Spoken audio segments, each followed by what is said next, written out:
नमस्कार, मैं आकांक्षा और आप देख रहे हैं 4 PM न्यूज नेटवर्क। दोस्तों, धोखे से स्ट्रेट ऑफ होर्मुज़ पर कब्जा करने चले थे ट्रंप, लेकिन यूनाइटेड नेशन ने पूरा का पूरा खेल ही बदल दिया है। खबर है कि यूएन ने अब तक के सबसे खतरनाक वीटो का इस्तेमाल किया है और ईरान पर अमेरिकी हमलों को रोक दिया है। तो कैसे सुपर पावर देश की हो गई है फजीहत और अब ट्रंप ईरान के सामने सरेंडर करने को मजबूर हो गए। इस पर ज्यादा जानकारी के लिए हमारे साथ मौजूद है प्रियंका जी। प्रियंका जी, कहाँ तो ट्रंप ईरान में तख्ता पलट का दावा कर रहे थे, लेकिन अब अमेरिका में ही सत्ता परिवर्तन की नौबत आ गई है। आखिर चल क्या रहा है? काफी कुछ से ज्यादा चल रहा है आकांक्षा। एक तरफ यूनाइटेड नेशन में अमेरिका के खिलाफ वीटो पावर का इस्तेमाल हुआ है, वहीं दूसरी तरफ अमेरिकी सैनिकों ने ही डोनाल्ड ट्रंप के खिलाफ बगावत कर दी है।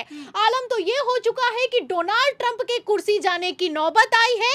ऐसे हालातों में ट्रंप ने गिड़गिड़ाना शुरू कर दिया है। तो फिलहाल यूनाइटेड नेशन का एक्शन होते ही कैसे ईरान के सामने सरेंडर हो गए हैं डोनाल्ड ट्रंप, आपको ट्रंप का बयान सुनाएंगे, लेकिन खबर में सबसे पहले शुरुआत ईरानी अटैक से करते हैं कि किस तरीके से ईरान ने अमेरिका के गुरूर को चकनाचूर कर दिया है। आपको बता दें, आज की बड़ी खबर निकल कर सामने आई है कि ईरान ने अब तक का सबसे खतरनाक हमला किया है और इस हमले में अमेरिका के F-35 स्टेल्थ फाइटर जेट को मार गिराया है। आपको बता दें आकांक्षा, ये सिर्फ दावा नहीं किया गया है ईरान की तरफ से बकायदा वीडियो भी जारी कर दिया गया है कि किस तरीके से F-35 मलबे में तब्दील हो गया है। मतलब ये वो फाइटर जेट है जिस पर अमेरिका को गुमान है, ये वो फाइटर जेट है जो कि हवा में इनविंसिबल होता है। दावा तो यहां तक किया जाता है कि लाखों करोड़ों की लागत से बनने वाला ये फाइटर जेट किसी के भी रडार सिस्टम में नहीं आ सकता है, लेकिन फिर भी ईरान ने वो करके दिखाया है जो कि अच्छे देश आज तक नहीं कर पाए हैं। पहले भी F-35 को ईरान ने मार गिराया था और एक बार फिर से F-35 ईरान ने ठोक दिया है। बाकायदा तस्वीरें जारी की गई हैं और इन तस्वीरों के सामने आने के बाद से अमेरिका की डबल फजियत हो रही है। आपको बता दें आकांक्षा, जब से जंग शुरू हुई है तब से ईरान बताकर मारता है, लेकिन डोनाल्ड ट्रंप में इतनी हिम्मत नहीं है कि वो बताकर ईरान पर हमला कर पाए। पहले भी जब 5 दिनों का सीज फायर किया तो ईरान के बुशहर पावर प्लांट पर अटैक हुआ, फिर उसके बाद जब 10 दिनों का सीज फायर हुआ उसके बाद इस्फहान न्यूक्लियर सेंटर पर अटैक हुआ। और अब मैं आपको बता दूं कि जब डोनाल्ड ट्रंप ने दावा कर दिया है कि वो 2 से 3 हफ्तों में जंग को खत्म करने वाले हैं, तो ये जंग खत्म नहीं होने वाली है। खबर ये निकल कर सामने आ रही है कि अमेरिका धोखे से स्टेट ऑफ हॉर्मुज़ पर कब्जा करने की प्लानिंग कर रहा है। मतलब कहा तो ट्रंप कह रहे हैं कि स्टेट ऑफ हॉर्मुज़ खुले चाहे ना खुले, अमेरिका इस जंग से बाहर हो जाएगा।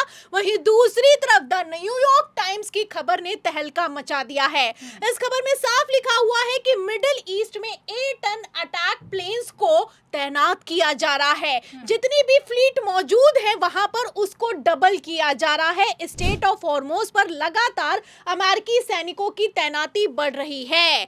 आपको बता दें आकांक्षा, ये जो 8 टन अटैक प्लेन्स हैं, ये वो प्लेन्स हैं जब जमीनी जंग होती है, जमीन पर कब्जा किया जाता है तो हवा से बैकअप देते हैं। फिलहाल इस तरीके के अगर प्लेन पेंटागन की रिपोर्ट के मुताबिक हॉर्मुज़, स्टेट ऑफ हॉर्मुज़ पर पहुंच रहे हैं, तो ऐसे में आप समझ सकती हैं कि ट्रंप कह कुछ और रहे हैं और वो करना कुछ और चाहते हैं। जाहिर सी बात है कि अगर स्टेट ऑफ हॉर्मुज़ पर कब्जा किए बिना अमेरिका इस जंग से बाहर हो गया तो सुपर पावर देश की नाक कटने वाली है। फिलहाल ट्रंप का इस्तीफा भी हो सकता है, क्योंकि सुपर पावर देश की अगर फसीयत होगी तो राष्ट्रपति अपनी कुर्सी नहीं बचा पाएगा।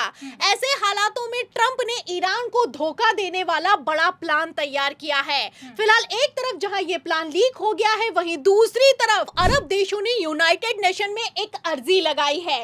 इस अर्जी में साफ लिखा हुआ है कि स्टेट ऑफ हॉर्मुज़ को खुलवाने के लिए ईरान पर मिलिट्री अटैक होना चाहिए। जाहिर सी बात है कि अगर अरब देश जो कि हैं जैसे कतर हुए, बहरीन, सऊदी अरब, उन्होंने यूनाइटेड नेशन की मंजूरी के बिना डायरेक्ट ईरान पर अटैक किया तो अमेरिका इजराइल की तरह इंटरनेशनल फजियत होगी। ऐसे हालातों में एक तरफ जहां यूनाइटेड नेशन में अर्जी पहुंची है, वहीं वहीं दूसरी तरफ यूनाइटेड नेशन में मैं आपको बता दूं कि रूस, फ्रांस और जर्मनी ने इस अर्जी पर वीटो लगा दिया है और क्लियर कह दिया है इन पावरफुल देशों ने कि हम ईरान के साथ खड़े हैं और ईरान के स्टेट ऑफ हॉर्मोज पर मिलिट्री अटैक नहीं हो सकता है। तो आप देख सकती हैं कि अमेरिकी हमलों समेत अब अरब देशों की भी हालत खराब हो गई है। यूनाइटेड नेशन ने क्लियर कट कह दिया है कि इस तरीके का अटैक ईरान पर नहीं किया जा सकता है। एक तरफ ट्रंप कहते हैं कि ईरान की सेना खत्म हो चुकी है, ईरान के हथियार खत्म हो चुके हैं, ईरान देश खत्म हो चुका है। वहीं दूसरी तरफ अमेरिका के सबसे बड़े जो न्यूज एजेंसी है CNN, उसने पोल पट्टी खोलकर रख दी है। CNN ने एक्सक्लूसिव रिपोर्ट जारी की है और इस रिपोर्ट में साफ साफ कह दिया है कि यूएस इंटेलिजेंस ने खुद माना है कि ईरान के पास अभी भी सिग्निफिकेंट मिसाइल लॉन्चिंग कैपेबिलिटी मौजूद है। मतलब ईरान के पास अभी भी हथियार हैं और 50% से ज्यादा हथियार हैं। खबर में आप देख भी सकती हैं और इसमें साफ साफ लिखा हुआ है कि ईरान अभी भी 50% से ज्यादा ड्रोन अटैक करने की कैपेबिलिटी रखता है। फिलहाल ईरान अभी मजबूत है, ईरान पीछे हटने वाला है नहीं। ईरान के पास हथियार मौजूद है और ईरान ने अपनी सेना जमीन पर उतार दी है। एक तरफ ईरान ने जमीनी जंग की तैयारी की है, वहीं दूसरी तरफ मैं आपको बता दूं कि सुपर पावर देश अमेरिका की हवा टाइट है। खबर पहले ही निकलकर सामने आ गई थी कि अमेरिका को बड़ी चोट दे गया है ईरान। 31 दिन का जो युद्ध हुआ है उसके बाद से इनके 2400 पैट्रियट स्वाहा हो गए हैं। थार्ड का स्टॉक खत्म हो गया है। थार्ड जो कि इनका सबसे बड़ा एयर डिफेंस सिस्टम माना जाता है, वो भी पूरी तरीके से अब खत्म हो चुका है। तो अमेरिका कमजोर है। और क्यों कमजोर है? क्योंकि ईरान ने जैसी हिम्मत दिखाई है उसके बाद तो अच्छों के पसीने छूटने वाले हैं। आपको बता दें आकांक्षा, खबर भी सामने आई है कि किस तरीके से अमेरिका ने ईरान का लोहा माना है। खबर में आप देख भी सकती हैं कि क्लियर लिखा हुआ है कि अमेरिका के secretary of state Marco Rubio ने खुद माना है कि अगर अमेरिका एक महीने में 6 से 7 इंटरसेप्टर बनाता है तो ईरान हजारों की तादाद में इंटरसेप्टर बना रहा है, मिसाइलें बना रहा है, ड्रोन बना रहा है। तो फिलहाल ईरान भले ही चीप अटैक करता है, चीप तरीके के मिसाइलों का इस्तेमाल करता है, लेकिन इन मिसाइलों ने लाखों करोड़ों के F-35 से लेकर अमेरिका के पूरे एयर डिफेंसिव सिस्टम को, इजराइल के पूरे एयर डिफेंस सिस्टम को, रडार को, बंकर को तबाह कर कर रख दिया है। ऐसे हालातों में अमेरिका के लिए इस युद्ध से बाहर निकलना जरूरी से ज्यादा मजबूरी बन गया है।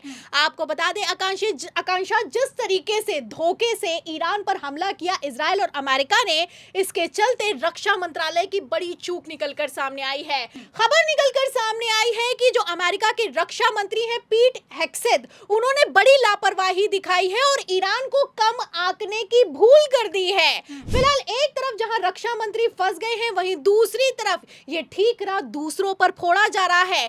डोनाल्ड ट्रंप और रक्षा मंत्री अपनी कुर्सी बचाने के लिए आर्मी चीफ का इस्तीफा ले रहे हैं। खबर भी आप देख सकती हैं, खबर में साफ लिखा हुआ है कि गलती करें खुद, भुगते कोई और। सन के ट्रंप सेना प्रमुख को जबरन रिटायर कर दिया है। तो फिलहाल रिटायर करने से अब काम नहीं चलेगा। खबर निकलकर सामने आ गई है कि यूनाइटेड नेशन ने सख्त एक्शन ले लिया है और यूनाइटेड नेशन में अब ईरान के खिलाफ मिलिट्री अटैक पर वीटो पावर लगाया जा चुका है। जब से ये वीटो पावर लगा है उसके बाद से डोनाल्ड ट्रंप बैकफुट पर आ गए हैं।